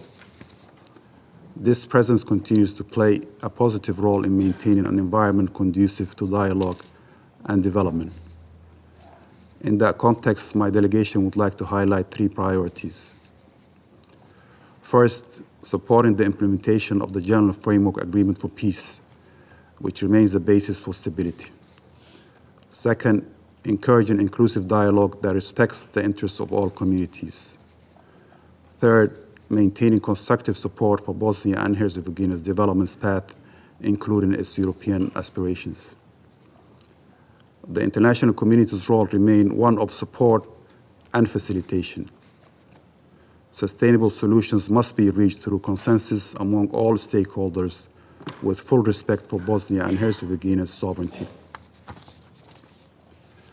In conclusion, Mr. President, my delegation reaffirmed its commitment to the full respect of the sovereignty, territorial integrity, political independence, and unity of Bosnia and Herzegovina, and encourages working with all parties toward a peaceful, inclusive, and multi-ethnic society.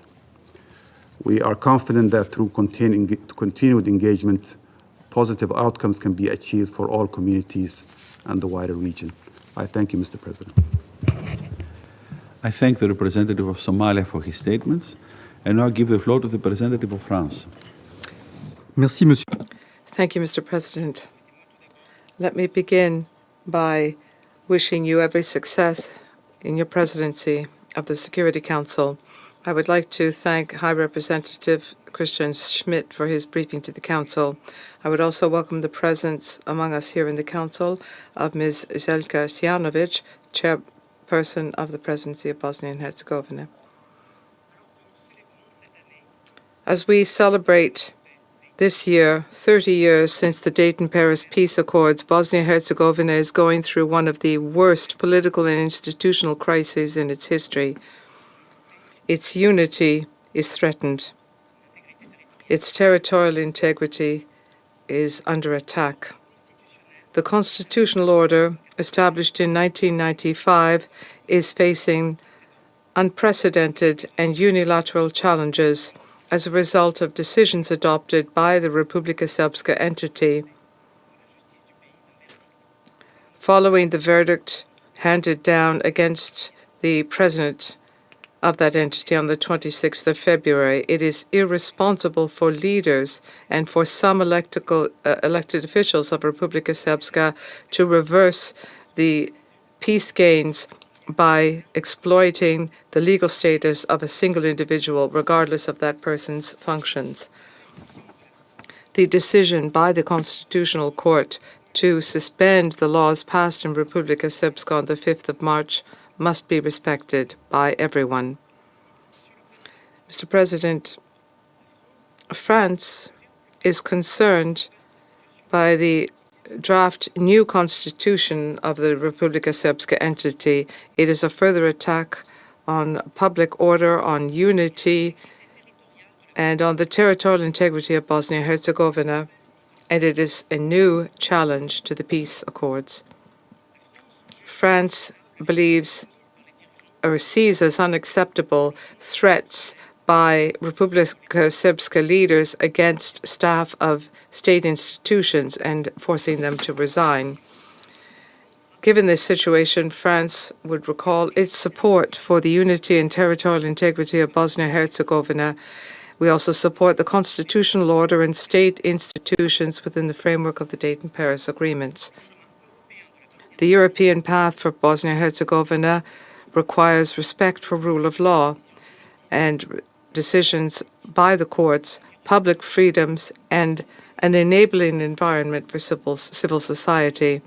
France invites Republika Srpska leaders not to embark on the path to separation, which, by compromising European prospects of the country, will be to the detriment of the citizens of Bosnia and Herzegovina. The decision by the European Council conditionally to open accession negotiations for Bosnia and Herzegovina to the European Union is a sign of encouragement and trust, and it is regrettable that some Bosnian political actors are not taking this opportunity. Mr. President, peace is built in people's hearts and minds. There cannot be any lasting peace or common European future without a shared vision in Bosnia and Herzegovina and in the Western Balkans. This summer, it will be 30 years since the Srebrenica genocide, and it remains an open wound in the heart of Europe. I'd like to think about the victims of this genocide, and this commemoration should be an opportunity to facilitate common work to ensure genuine reconciliation of memories, and this involves respect and honor for all civilian victims of conflicts in the 20th century, regardless of their ethnicity or their religious beliefs. But let us be clear, there is no room for genocide denial or historical revisionism or the glorification of war criminals who have been condemned or sentenced by justice in a country and in a region which has expressed its desire to accede to the European Union. Mr. President, the Dayton Paris agreements brought about peace after the deadliest conflict in Europe since the Second World War. 30 years later, it is the responsibility of this Council to maintain peace and stability in Bosnia and Herzegovina. While the security situation in the country is stable, history has taught us not to underestimate threats posed by weakening institutions and discourse that stigmatizes one ethnic or religious group as a whole. International presence in Bosnia and Herzegovina remains necessary. The EUFOR Althea European operation since 2004 has played a key role in maintaining stability and in a secure environment in the country. Turning to the civilian component of the Dayton Paris agreements, France reiterates its support for the mandate of the High Representative. As a witness to the Dayton Paris Accords, we will continue to support unity, territorial integrity, and sovereignty of Bosnia and Herzegovina. We call on all witnesses to the agreement to do the same. Thank you. I thank the representative of France for his statement. I shall now make a statement in my capacity as representative of Greece. I thank High Representative Christian Schmidt for his briefing. I also welcome the presence of the chairperson of the Presidency of Bosnia and Herzegovina, as well as the representative of the European Union, Croatia and Serbia. Greece remains seriously concerned over the recent escalation of political tensions in Bosnia and Herzegovina at both state and entity level. We regret the recent legislative acts and initiatives in the Republika Srpska, which risk undermining the constitutional order and political unity of the country. Greece calls on all political actors and stakeholders to put an immediate end to any disruptive actions which endanger the stability, constitutional order and unity of BiH. We stress that the sovereignty, territorial integrity, constitutional order and political independence of BiH, in full respect of the Dayton Peace Agreement, cannot and will not be put into question. Both entities must demonstrate strong political will and commit to a sincere, open and constructive dialogue in good faith and trust in order to reach a mutually acceptable solution within the Dayton institutional framework so as to overcome the current political crisis. In this process, the country's unity and political stability, in full respect of BiH independence and international personality as a single, united and sovereign country, must remain undisputed and beyond doubt. Greece will continue to support any mediation efforts towards this end. Furthermore, we urge parties to abstain from divisive and secessionist rhetoric, which undermine the country's long-standing achievements toward peace, reconciliation and unity, as well as the European perspective of the country. This year we commemorate the 30th anniversary of the Dayton Peace Accords, a historic agreement which brought an end to a destructive and violent war in the heart of Europe. Even though there are voices challenging its relevance today, we cannot cast any doubt on the utmost significance of the peace agreement, which succeeded in its ultimate aim, to end the tragic European conflict and lay the groundwork for enduring peace and stability in Western Balkans. Greece reiterates its steadfast support to the Dayton Peace Agreement and its institutions as a cornerstone for peace, stability and reconciliation in Bosnia and Herzegovina, a country in our immediate neighborhood. We further welcome the continuous involvement of the international community towards stability and prosperity in BiH and the broader region. Strengthening the institutional structure of BiH in a spirit of mutual trust and on the basis of sincere dialogue should be pursued by all political actors and stakeholders in the region. Furthermore, Greece is strongly committed to the maintenance of stability and security in BiH. Our continuous engagement and substantial support to the European Union's Operation EUFOR Althea remain among our main priorities. We reiterate our firm position that all parties should engage fully and constructively towards realizing the European aspiration of Bosnia and Herzegovina. Greece welcomes the European Council decision of March 2024 to open accession negotiations to BiH, as it reflects the EU's strong commitment to the European perspective of the country and all its citizens, and look forward to the adoption of the country's negotiating framework once conditions are met. Both entities must join the efforts to accomplish substantial reforms which are required to the European integration of the country in full respect of the Dayton Peace Agreement. In closing, let me reiterate the Thessaloniki Declaration of the EU Western Balkans Summit of 2003 laid the key principles of the European integration process based on a shared European vision of fundamental values, amongst them dialogue and peaceful resolution of conflict. Both of them remain of the utmost importance for the safeguarding of peace and stability in the Western Balkans. I resume my functions as President of the Council, and I now give the floor to Her Excellency Mrs. Zelika Cvijanovic, Chairperson of the Presidency of Bosnia and Herzegovina. Thank you, Mr. President, distinguished members of the Council. I thank you for the opportunity to address you at this decisive moment for Bosnia and Herzegovina, and instead for the credibility of the international system we all rely on. Although I currently chair the tripartite presidency of Bosnia and Herzegovina, I also speak to you today in my constitutional capacity as a sub-member of that presidency, elected by the citizens of Republika Srpska, one of the two constituent entities that comprise BiH, and that accounts for 49% of the territory of Bosnia and Herzegovina. The Dayton Agreement was not a perfect solution, but it was an act of courageous diplomacy that balanced three peoples and two entities in one state. It was and remains a legally binding treaty lodged in the annals of this Council, whose Annex 4 is our Constitution and whose Annex 10 is the mandate of the High Representative, or defines the mandate of the High Representative. It created a decentralized consensus-based system precisely so that no single actor, domestic or foreign, could dominate the others. Yet today, that balance is being hollowed out by an unaccountable foreign intervention, either through the actions of various high representatives or foreign judges in the Constitutional Court of BiH. Allow me to begin where Dayton begins, with the rule of law. Annex 10 is clear when it's requiring that the High Representative shall be approved by the UN Security Council. This has never happened in Mr. Schmidt's case. He was selected by the self-appointed Peace Implementation Council, an informal assemblage with no charter basis, no treaty or legal authority, and no power to override this body. And he has acted based on the so-called bond powers that are not codified in any legally binding international instrument. Some claim that because the PIC informed the Council of its selection, confirmation became unnecessary. But if this Council's vote were unnecessary, Annex 10 would never have required it. Annex 10 is also clear about the mandate of the High Representative. The Dayton Agreement did not authorize the High Representative to legislate, to suspend constitutions, to criminalize elected officials and political parties, or rule by decree. Yet that is precisely what Mr. Christian Schmidt and some of his predecessors have done many times in the 30 years. Here lies the heart of a continual crisis in Bosnia, whose culmination we are witnessing today.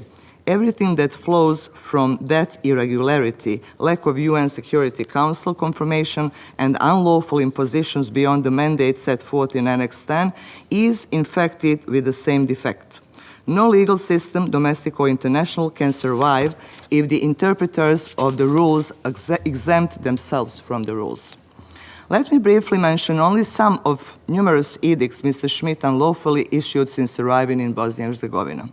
He unilaterally suspended the constitution of the Federation of BiH to impose a government he preferred, ignoring the election results. This has nothing to do with Republika Srpska and has nothing to do with Milorad Dodik, whom you mentioned here. He altered the electoral law, bypassing democratic parliamentary procedure. Again, this doesn't have to do anything with Republika Srpska. As well, so it was not provoked by Republika Srpska. As well, he extended the mandate of the Central Election Commission without legislative approval.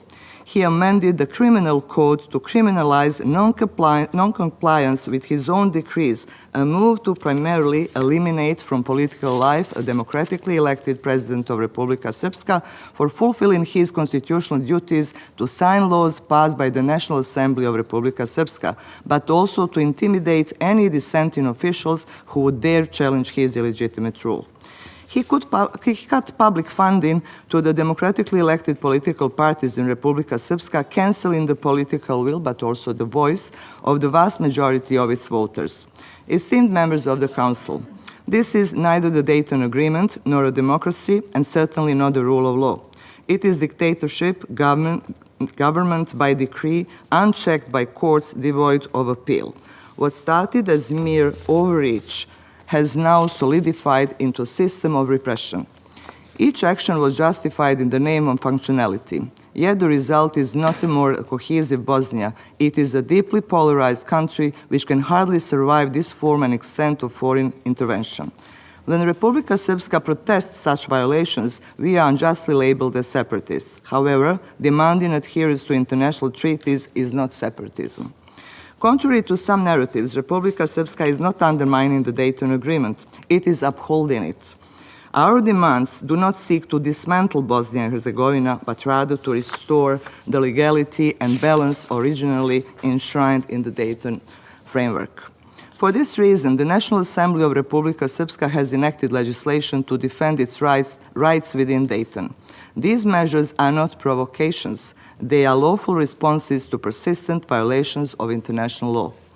The ongoing crisis in neither of Republika Srpska's making nor its interests. It has been triggered by Mr. Schmidt and his most expansive and authoritarian use of power, burdening the country with a series of unlawful impositions. Therefore, condemning Republika Srpska's actions without first addressing Mr. Schmidt's unlawful interventions is not only misleading, but dangerously one-sided. Allow me to state our position plainly. We remain fully committed to the sovereignty and territorial integrity of Bosnia and Herzegovina as defined by Dayton. As for the mandate of the High Representative, we seek to place it back on its legal foundation, which is Annex 10, and prepare for the closure of the OHR. We reject unilateral decrees that rewrite the treaty, criminalize debate, persecute political opponents through a weaponized judicial system, discriminate political parties, or suspend the will of voters. A legal reset in Bosnia is a logical next step if we want to prevent escalation and successive future crises. Therefore, I respectfully call on this Council to take some immediate steps. Schedule a formal vote on Mr. Schmidt's confirmation. If he cannot pass the vote, let us find candidate who can and who will be appointed in accordance with Annex 10 of the Dayton Agreement. Number 2, establish an independent legal review under Security Council's auspices of the conformity of the so-called bond powers with Annex 10 and the UN Charter. 3, encourage all BIH stakeholders to engage in a dialogue aimed at preventing further crises and revitalizing functional governance. We are prepared to participate constructively, transparently, and in good faith. Mr. President, members of the Council, the Dayton Agreement ended a devastating war and laid the foundation for our constitutional system. It deserves respect, not manipulation and breach of its procedures. Let us together ensure that Bosnia's future is written not by decree, but by law. On a separate but critical note, because I know that some of you had some objections about my appearance here, I want to clarify one issue. As a member of the presidency of Bosnia and Herzegovina, I have been forced to engage directly with your missions due to obstruction by the BIH Ministry of Foreign Affairs. This ministry selectively restricts my diplomatic correspondence while granting unrestricted access to my Bosnian colleague. This bias extends even to Bosnia's permanent mission to the United Nations. Such actions demonstrate the reality of the state we are being asked to accept. A system where power is centralized, constitutional rights are disregarded, and even the fundamental ability to communicate is manipulated for political ends. I thank you for your attention and remain at your disposal for any further questions. Thank you. I thank Her Excellency Ms. Vijanovic for her statement. I now give the floor to His Excellency Mr. Stavros Davrinidis, Head of the Delegation of the European Union to the United Nations. Thank you, Mr. President, and let me as well extend my warm congratulations to you on Greece's assumption of the Security Council presidency this month. Kalli επιτυχία. Allow me to begin. No one needs to translate this. It's just for you. Allow me to begin with the most recent developments. The European Union remains seriously concerned about legislation and initiatives in the Republika Srpska entity that run counter to the EU path of Bosnia and Herzegovina, including secessionist rhetoric and questioning the constitutional order of the country. The sovereignty, territorial integrity, constitutional order, including constitutional court decisions, and the international personality of Bosnia and Herzegovina need to be respected. Any action against these principles would lead to serious consequences. EU4 Althea continues to play a key role in supporting the authorities in Bosnia and Herzegovina in maintaining a safe and secure environment for all citizens.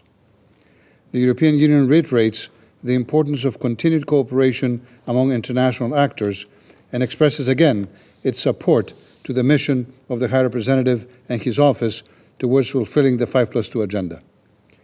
The European Union reiterates its unequivocal commitment to Bosnia and Herzegovina's EU perspective as a single, united and sovereign country.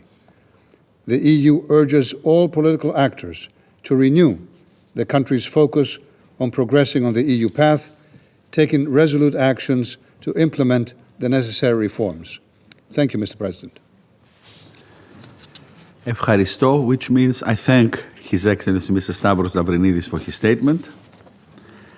I now give the floor to the representative of Croatia.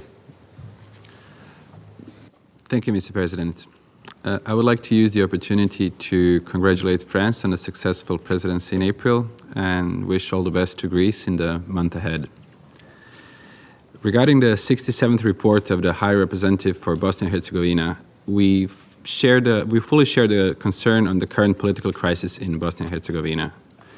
The Republic of Croatia calls on all political actors in Bosnia and Herzegovina to respect the constitutional order of the country, its sovereignty, and to uphold the principles of equality and non-discrimination of the constituent peoples and others. We urge all political actors to refrain from divisive rhetoric and actions and to engage in constructive dialogue and cooperation in order to ensure the full functionality of the country's institutions. The current situation calls for strong and responsible diplomatic engagement to prevent escalation and to help navigate through the political crisis.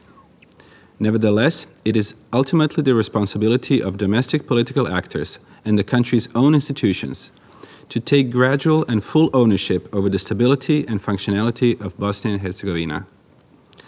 This is not only essential, but also a key precondition for the country's future as a member of the European Union.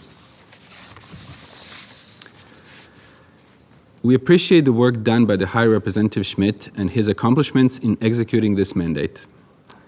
However, referring specifically to the 67th report of the High Representative, we would like to add that the report would have benefited from a more balanced treatment of the conduct of all political actors, especially of those actions aimed against the political status of Croats, as the most underrepresented and vulnerable of the three constituent peoples.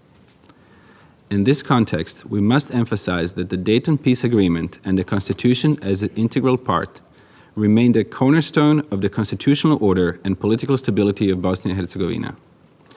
Yet, the functionality of that order depends on the fairness and credibility of its democratic mechanisms. That is why electoral reform must be treated as the highest political priority.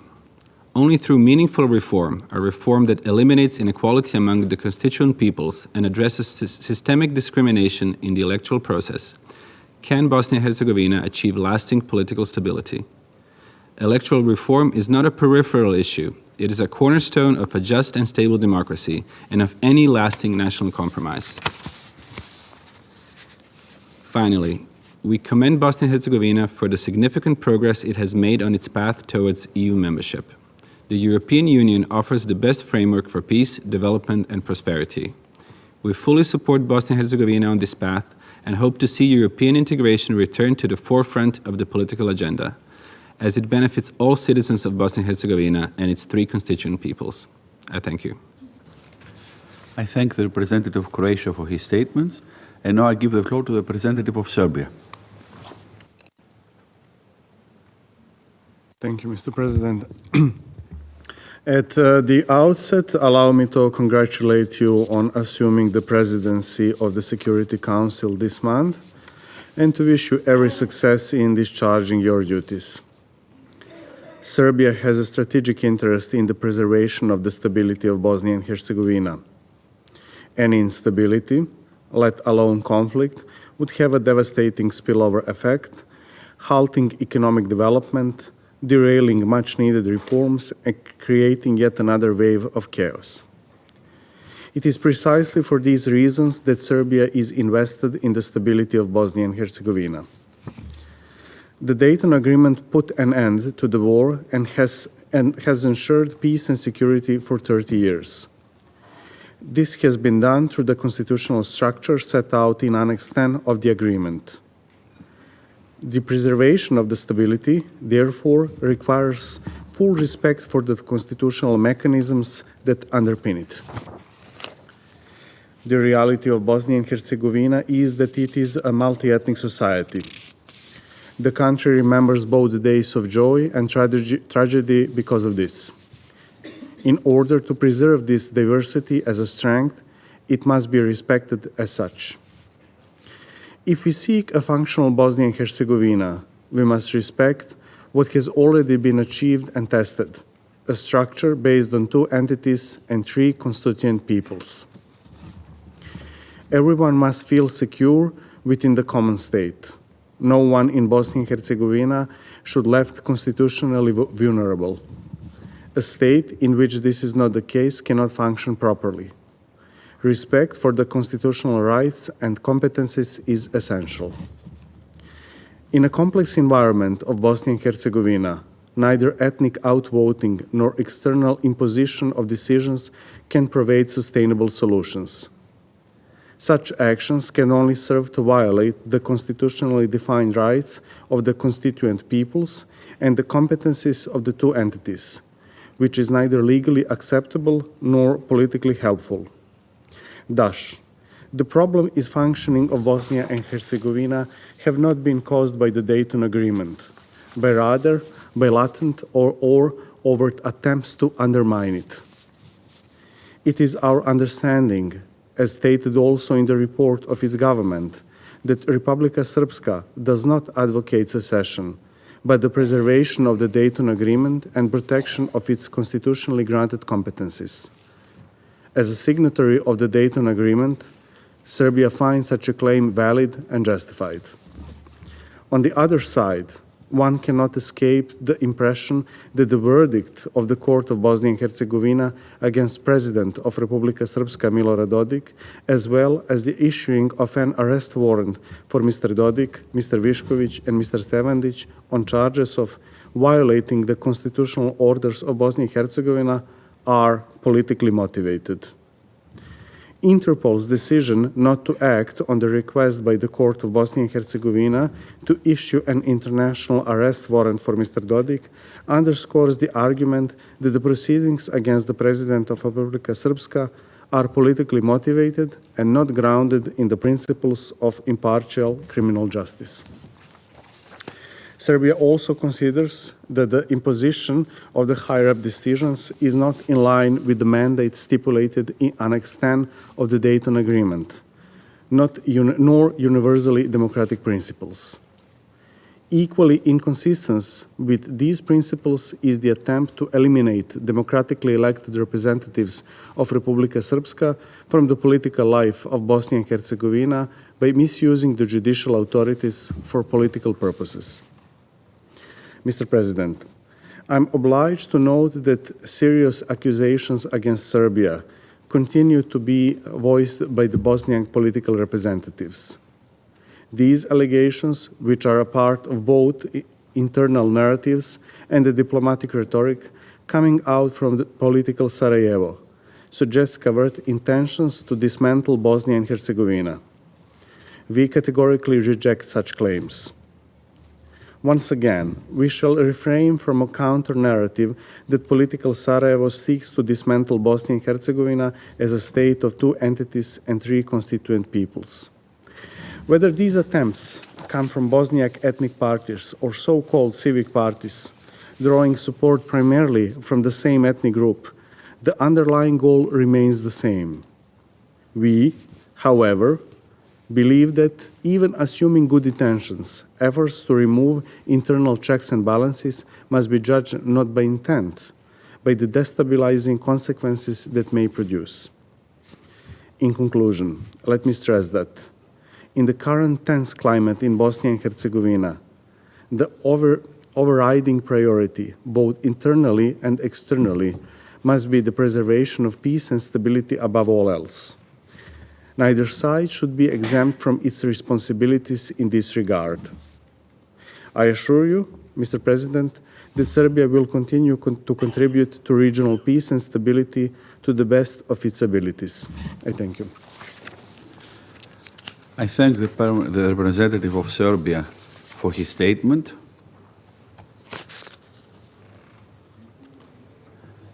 There are no more names inscribed on the list of speakers. The meeting is adjourned.